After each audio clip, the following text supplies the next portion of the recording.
sur Europe 1 ce matin. Oui, il y a donc une trêve des confiseurs dans la guerre Copé-Fillon décrétée par Jean-François Copé, puisqu'il dit qu'il normal quand on est dans le pétrin. Elle est bonne. Parce qu'il dit qu'il fera des propositions, mais début janvier, la 5e rencontre hier n'a rien donné. L'épiphanie.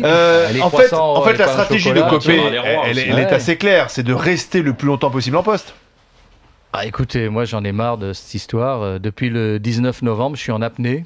Et je me désespère du spectacle donné par nos chefs. J'ai soutenu Jean-François Copé parce que je pensais que c'était le meilleur au poste qu'il prétendait.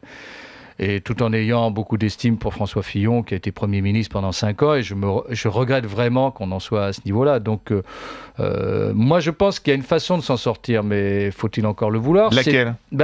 Tout le monde est d'accord pour dire que les statuts étaient nuls. Ils datent de 10 ans. Et ils ont provoqué, d'une certaine manière, cette situation. Donc, on pourrait se mettre d'accord, et ça serait facile, toutes tendances confondues, pour refaire les statuts dans un délai raisonnable.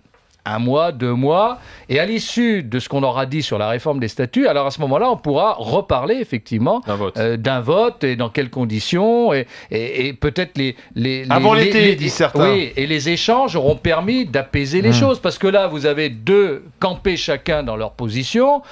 Et on s'en sortira jamais, quoi. Je veux dire, c'est le Fatah et le Hamas, hein. J'en peux plus, moi, je veux dire. Copé et Fillon, c'est le Fatah et le Hamas. Ouais, on n'en peut plus. Et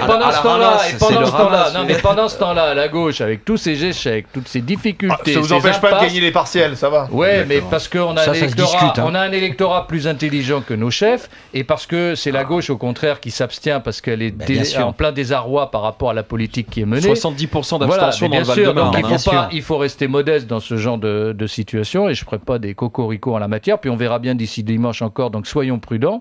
Mais le vrai constat, c'est de dire que réservons nos attaques à l'adversaire.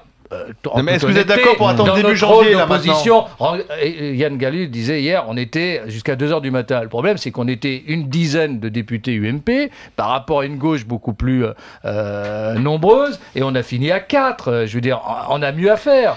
Yann Gallu. Non, mais je crois que